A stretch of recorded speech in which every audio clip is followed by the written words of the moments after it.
and thank you for joining me again on the Finding Hope After Loss podcast. As many of you know, I was pregnant with my pot of gold baby. We were originally due on January 10th, but she decided to join us almost 2 weeks early on December 30th. So I'm going to be sharing my birth story on an upcoming episode. It was definitely a unique and pretty quick experience, so make sure you don't miss it.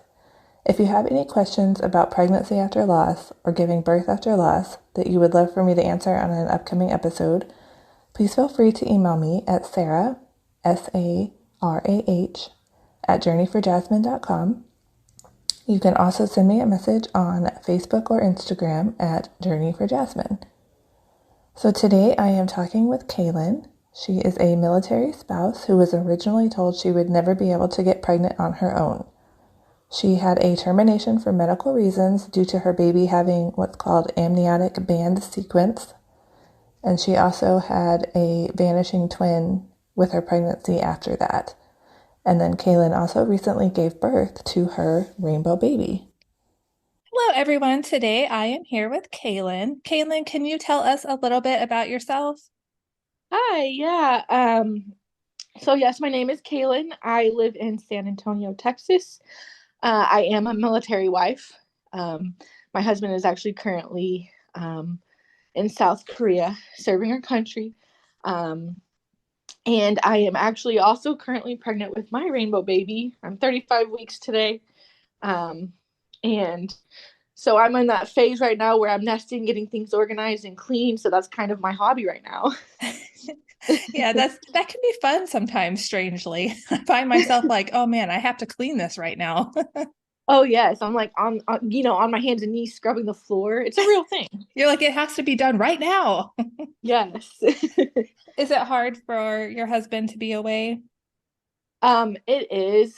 Um, he tells me all the time he's ready to come home, and I think that there's a big part of him that wishes, because of our loss, actually losses, that he could be here to support me in person.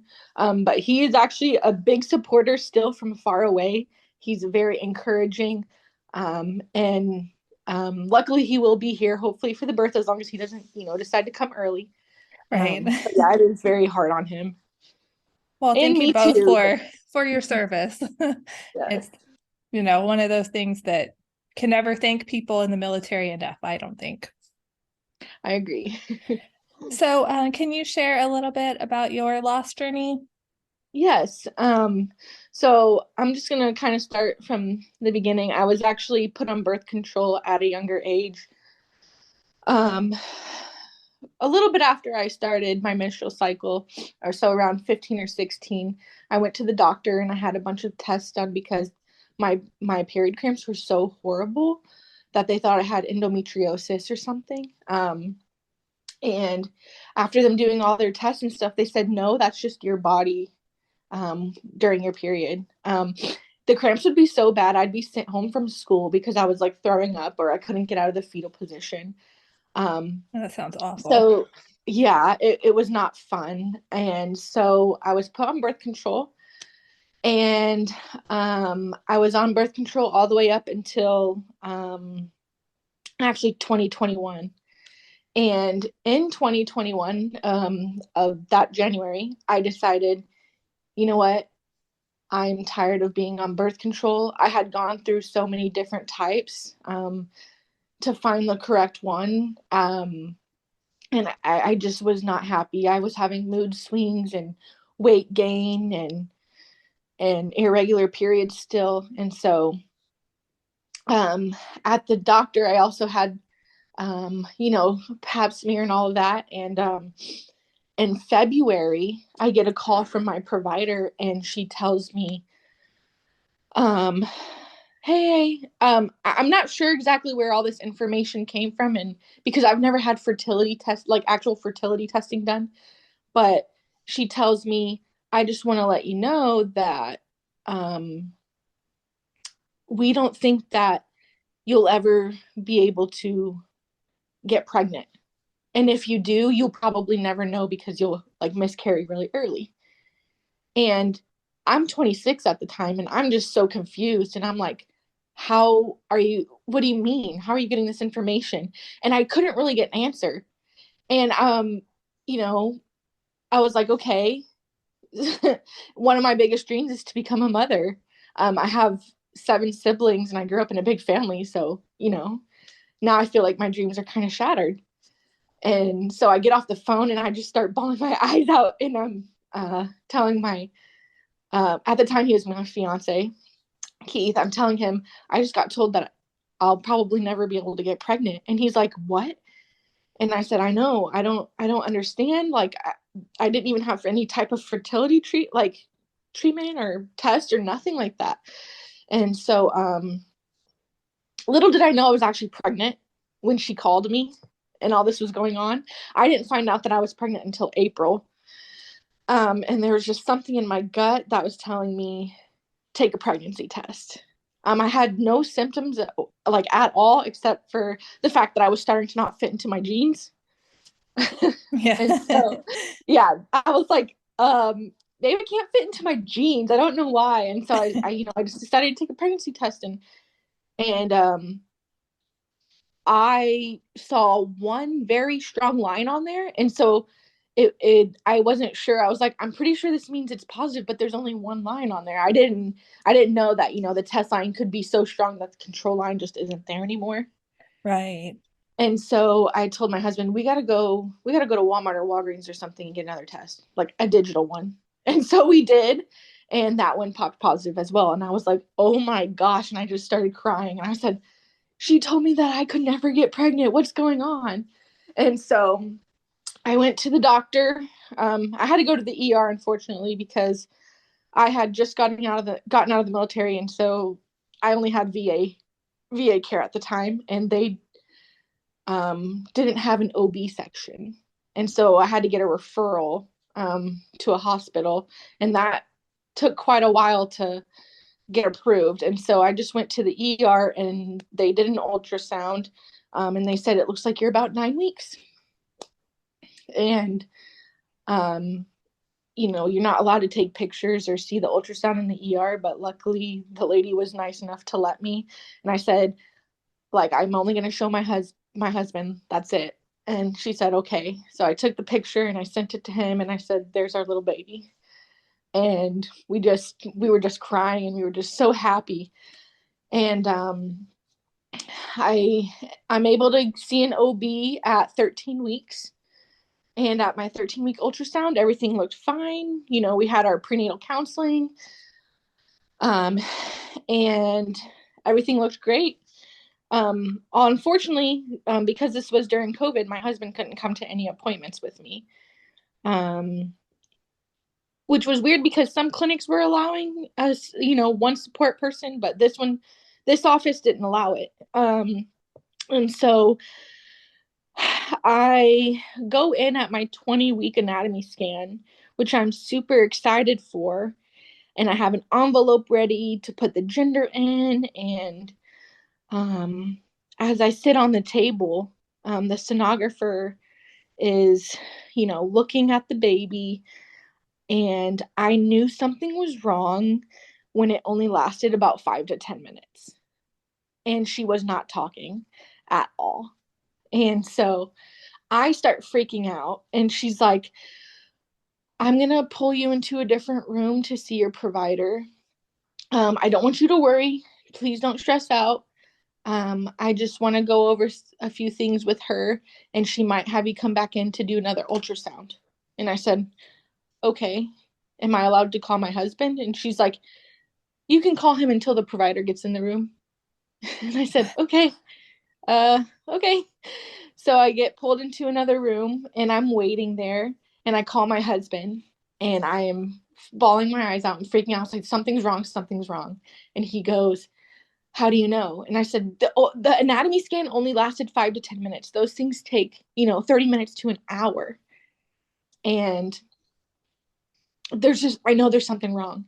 And he goes, okay, let's try to, calm down and breathe and think it through. Like, wait until the provider comes into the room where you have more information to go off of. Like, it's going to be okay. And I said, okay. And about 30 minutes goes by and she's still not in the room. and I'm freaking out. And so I go outside and I'm like looking for a nurse or the stenographer, and the stenographer walks by and she's like, "I'm so sorry. Your provider was delivering a baby. She just got here. Give her a few minutes to look over some stuff and she'll be in shortly." So, okay. And I said, "All right, I told my husband I got to go. I'll call you back once we get more information." And he said, "Okay." And then my provider walks into the room and she asks me how I'm doing. And I said, "Well, I'm a little freaked out because I don't really know what's going on." And she goes, "Yeah, I understand. Um, so the good thing is that your baby has a heartbeat." And I said, "Oh, okay." And she goes, "But it looks like you have what's called amniotic band sequence." And I was like, "What's that?" And she goes, "Basically what happens is um, the amniotic sac has two layers, the amnion and the chorion. And what looks like has happened is the amnion didn't separate correctly, and now there's strands that are coming from the sac and they're wrapped around the baby.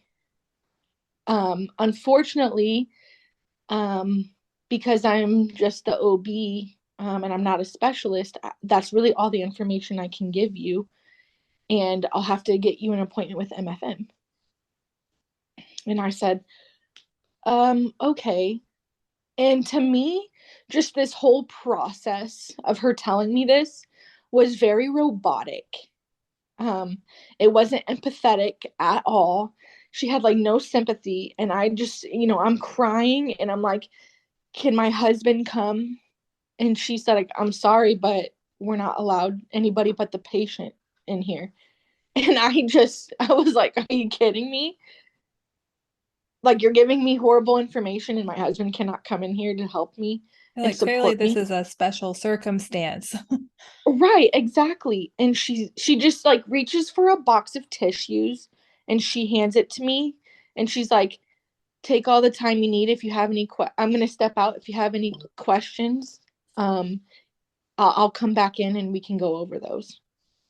And it was just so insincere to me in every way possible. And so I call my husband again and I'm telling him what's going on. And he's like, and he doesn't really know what to say. He's like, "I don't understand, like, what causes that? What is it?" And, I explained exactly what she did to me. And I said, "We have to wait for MFM. I know she's going to go and call and see whenever we can get in, but, you know, this is what it is." And he's like, "Am I allowed to come up there?" And I said, "Nope, they told me no." And he didn't like that answer, but it is what it is. It's their policy. And so I'm just bawling my eyes out. I can't really talk at this point with him. And he's just like, "Okay, whenever you're able to breathe, just, I guess, just ask her what is there to look forward to." And I said, "Okay." And so after I was able to gather myself a little bit to the point where I could talk to her again, I peeked my head out the door. She came in and she said, "Do you have any questions?" And I said, "I guess my only question is, what do I have to look forward to?" And she said, "Right now, the fact that your baby has a heartbeat." And I said, "Okay, well, I guess if that's what I have to look forward to right now, then I'll take it." And I said, "Were you able to schedule me with MFM?" And she said, "Unfortunately, they can't see you until 2 weeks out." And I said, "So I have to sit with this for 2 weeks, like not knowing anything?" And she said, "I'm so sorry. Like, they were trying to push it out even further than that. It's the earliest I could get for you." And I said, "Okay." She said, "You can always call them to see if, someone cancels or if there happens to be an opening between now and then, but that's when they're able to get you." And I said, "Okay." And she's like, "Do you have any more questions?" And I said, "No, not really." And then she said, "Okay, we'd like to draw some labs on you." and then you can go take all the time that you need. And I said, all right. And so I went and got my labs drawn and hopped in my car, and I called my husband again, and I told him, I can't drive home. I can't do it. And pretty much he just said, you can do it, because it was only like a 5-minute drive to the house. He said, you can do it. You'll be fine. If you need me to come and get you, I will. And I said, you know what? No, I'm going to like play some music, try to calm myself down, get myself to stop crying, and then I'll drive home. And probably not the best idea, but I did it, and I was able to control my crying and not do it the whole way home. And then when I got home, I walked through the door, and then I just started bawling even more. And he said, let's go sit on the couch, and like, you can just cry, it's okay. My husband was very strong during this whole process. People react to things very differently, and we found out throughout this process that we have very different grieving I guess coping mechanisms. And for me it was cry, cry, cry, cry, cry, and for him it was just to comfort me. And he was so good throughout this entire process. Like, he was amazing. But fast forward 2 weeks, and I go to MFM. And we're sitting there waiting, and everyone is so nice there. They're like, how far are you? Do you feel movement? And I'm like, actually, I don't feel movement. And I was like, I haven't even thought about that. This is my first time being pregnant. I don't really know how that's supposed to be. And so I was kind of turned off a little bit with the tech that was getting my blood pressure and asking me all these questions, because like, here I am so sad and like worried and not really knowing what's going on. And that's fine. Like, she was all happy and asking me all those questions. I think she was just trying to keep me in a positive light some way, which is fantastic. But it was kind of a turn off to me, because that's not how I felt in that moment. Right. And when we go into the room, the sonographer comes in, and she's like, okay, so what is it that about your pregnancy so far? And I told her, well, my OB said I have what's called amniotic band sequence, and that was pretty much all the information she could give me. And she said, okay, well, let's take a look. And luckily, my husband was able to come to this appointment with me. And so we're sitting there, and she's looking at the baby, and she's not quiet necessarily, but she's like, oh, there's, this is the heart, this is the stomach, and here's the kidneys. And then she's like, yeah, so it looks like you do have what's called amniotic band sequence. And I don't even know if she was necessarily supposed to tell me all of this as a sonographer. Maybe it's different with MFM. But she's like, and it does look like you're starting to have what's called high drops. And I said, oh, what's that? And she says, basically, there's fluid that goes into different compartments, and if it's 2 or more, unfortunately, the outcome of the baby is death. And I was like, oh, okay. And she said, if you guys would like, you can videotape the heartbeat, because this could be the last time you hear it. And so my husband pulled out his phone and recorded it. And then she said, I'm going to grab the provider, and she'll come in here and kind of explain things more in depth. And I said, okay. So the provider came in, she starts doing the ultrasound again, and she's like visually showing me what it is that we're looking at. And she shows me these strands. So like I said, amniotic band sequence, you have these strands that come down and wrap around the baby. And I could see at least 5 thick bands from head to toe wrapping around the baby, and it's restricting growth at this point. I was 22 weeks, but only measuring 19. And at the end of these like strings, there's even more bands. So that was definitely tough to look at, because it's connected so much to the baby that you can't exactly even see the shape of the baby. And then she showed me there was fluid in the lungs and fluid in the stomach and fluid in the head. And um, that was definitely hard to look at, and actually like being able to comprehend and know what we're seeing on the screen. It made more sense to us as to what was going on. And so the doctor said, if you'd like to take a minute, I'll pull you into a different room and we can discuss options. And I said, okay. We went into this other room, and she said, unfortunately, because a lot of the hospitals here are Catholic based, we're not able to do a D&E unless it's basically threatening your life.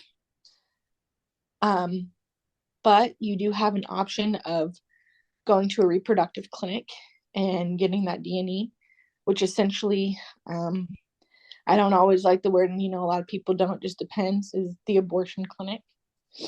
And as long as it's before 22 weeks measuring, they're able to do that. And this was obviously all before this ban happened as well. So there's that. You can wait pretty much until it is essentially threatening your life. And that had already started for me. I was starting to have mirror syndrome. So basically, the baby was swelling because it was so restricted and it had high drops, it's swelling. And I started doing that. Like everything was swollen, my hands, my feet, my ankles. Or if you'd like to wait until possibly the heartbeat stops, you can deliver. And this provider, I didn't feel pushed in any one way or another. She was very empathetic. And so she said, take all the time you need. You don't have to necessarily decide right now. However, because I think this was on a Wednesday, she said, however, the clinic, the reproductive clinic, if you decide to go that route, they do their consultations on Saturdays. And I said, okay. So she said, you have a couple days if you want to decide what you want to do. And you can just call us and let us know. And I said, okay, I appreciate all the information. And I told her, I just want to let you know that as a patient, I am very thankful to have you and your empathy, because I feel like my OB didn't have that. And I got the answer. I mean, obviously, it's not an answer that we like, but we got some answers as to what was going on and what further steps we need to take from here. And it actually made her cry. And she told us, thank you for thanking me, because I love my job, even though it's really hard, but it's nice to hear from my patients that I'm doing something right. And I'm glad that I could at least answer the questions that you had, and that you feel a little bit more at ease than you did before coming here, even though this decision that you have to make is very tough. Sounds like an So amazing doctor. Those are hard to find sometimes. they are. And so my husband and I sat in a room for about an hour, and we decided, he kept telling me, I support you in any way that you want to go about this, which I'm thankful for, because not all support partners are always like that. But he was, and he said, whatever route you want to go, I'm okay with. And I said, okay. And I really thought about it. And for me specifically, I chose to go to the route of going to the reproductive clinic, because I didn't want to risk my life. I didn't want something to get worse to the point where something would also happen to me. And for me specifically, at this point, I couldn't bear the thought of delivering and holding a my dead baby. I didn't think that I was tough enough for that. And so on Saturday, I went to this reproductive clinic, which was a horrible experience. To not the procedure and all of that, but just driving up to the clinic, and you see, these people that are out rioting these abortion clinics, these reproductive clinics, have no idea what is going on to each individual. And honestly, it's, none of their business. But pulling up to this clinic, my husband was like, close your eyes, don't look. And of course, when someone says that, what do? You look, yeah. You look. And I just see two signs. One of them says, Mommy, don't kill me. And the other one is like, God is always watching you. And I was fine up until that. And I just started bawling.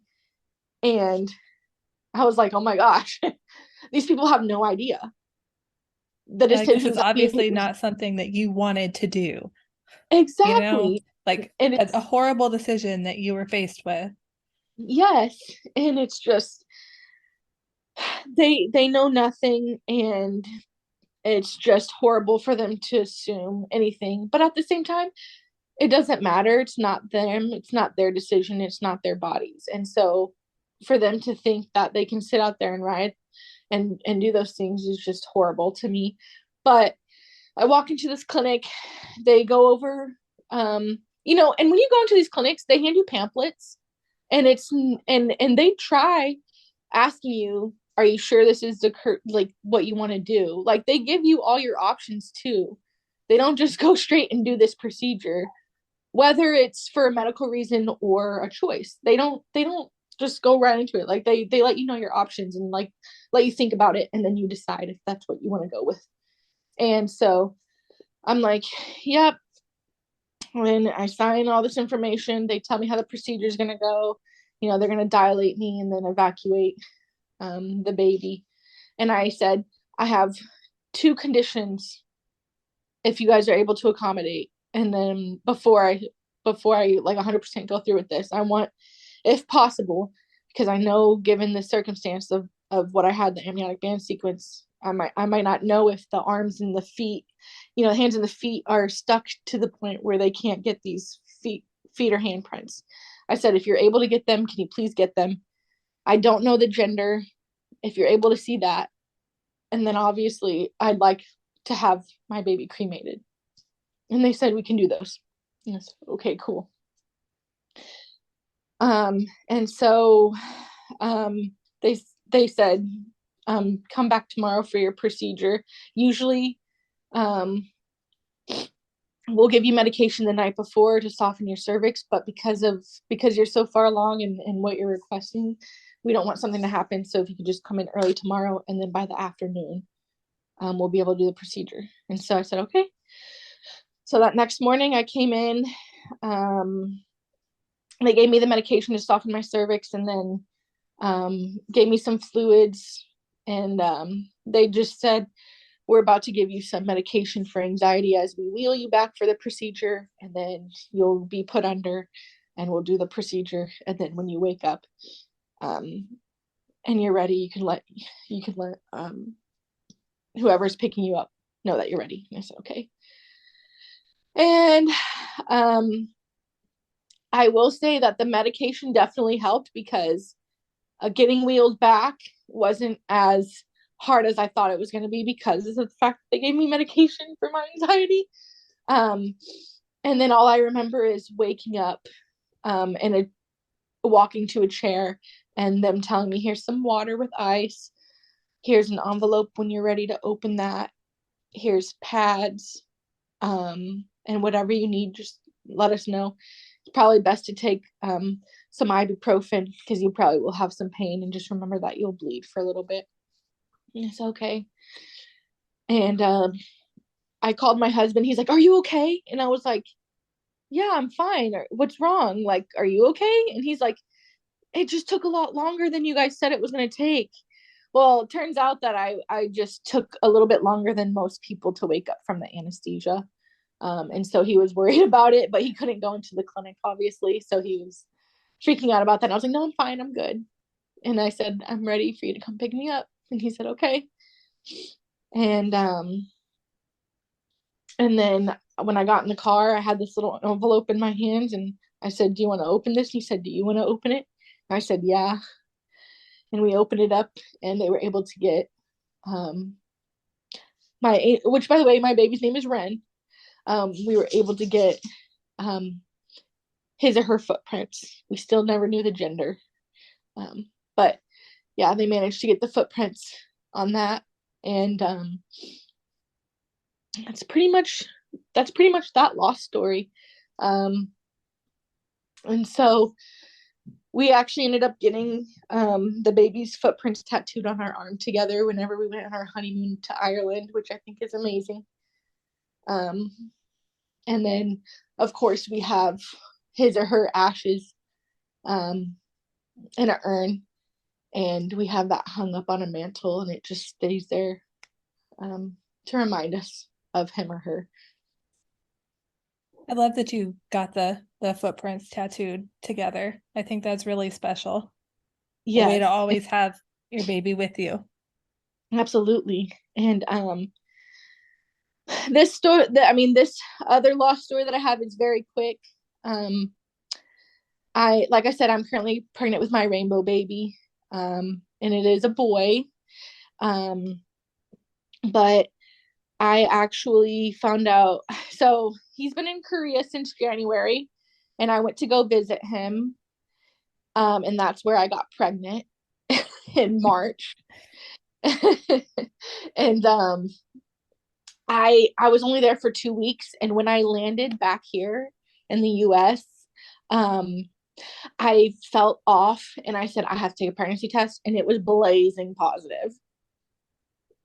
And but at 5 weeks, I ended up going to the ER for bleeding, and all I could think was, oh my gosh, I'm having another loss. This is horrible.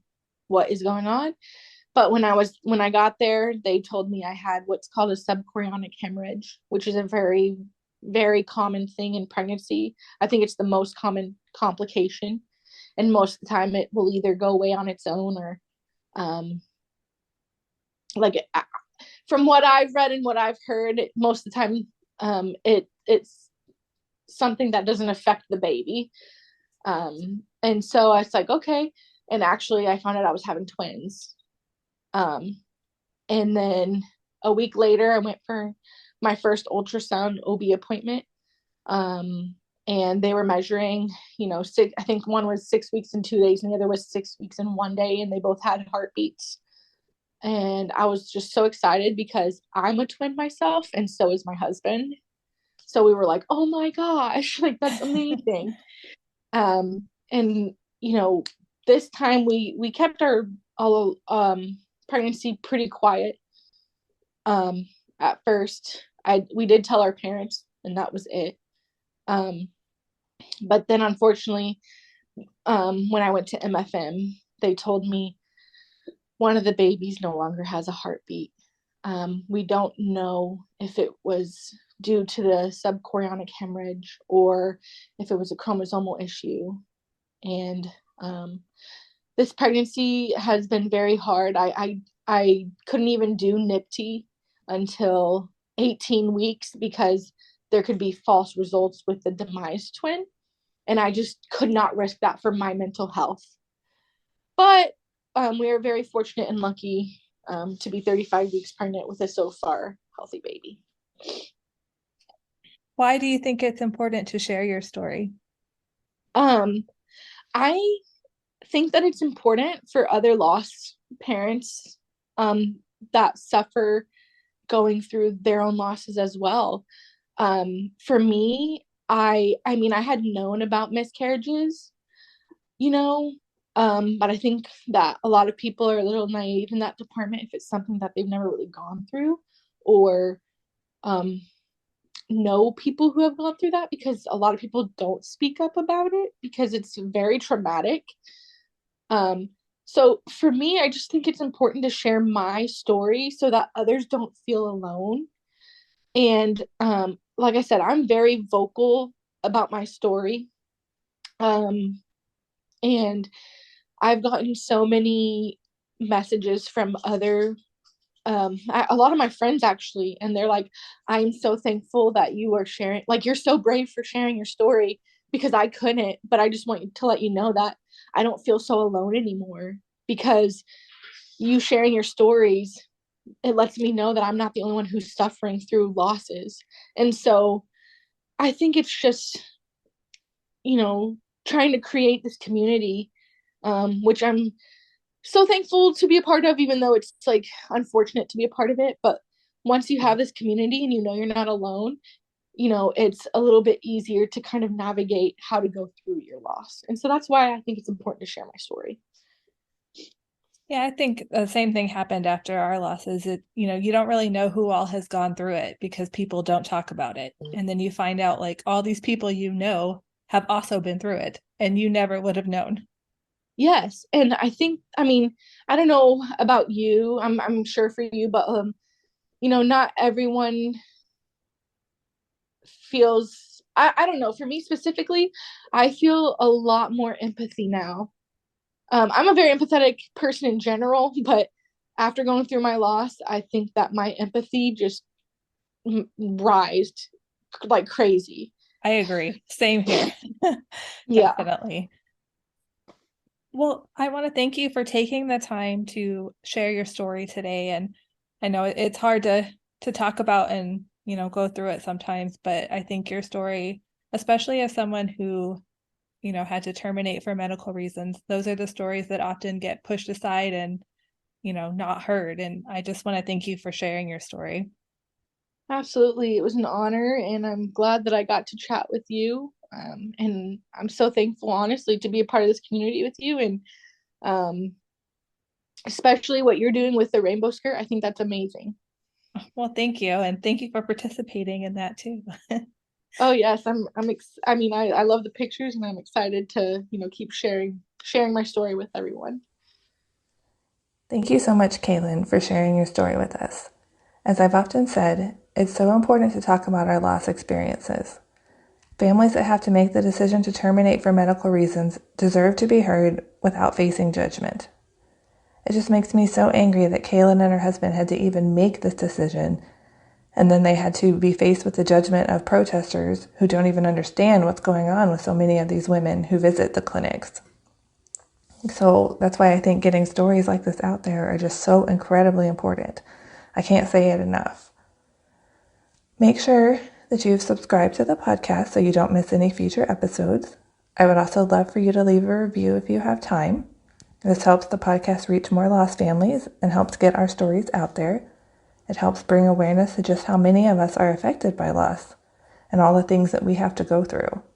And it gives us all a voice that we will continue to talk about our babies and our experiences, and that we're not going to let people make us feel bad about it.